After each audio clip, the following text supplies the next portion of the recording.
kadiday, ito yung binili ko, biryani. Chicken biryani yung binili ko mga kadiday. Parang 3 tao naman ang kakain nito. Oh, ang chicken pa nasa ilalim. Ayan. Isang malaking chicken yun eh. Ayan. Sa ilalim.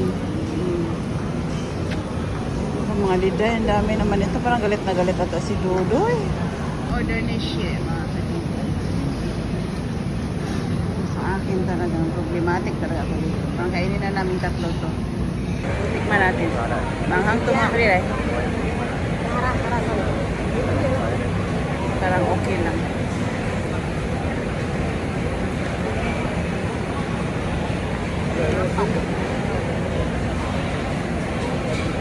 Biryani.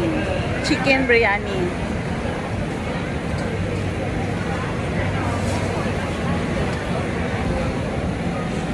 Ayan mga kadiday. Kain tayo.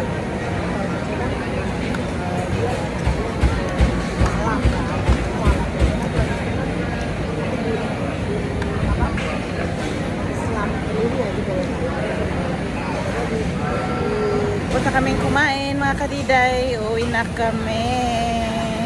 Balik lang muna namin itong tray. Kasi dito kasi Singapore mga kadiday, i-clear natin yung ating mga pinagkainan, yung mga tray. Hindi pwedeng iwanan sa table.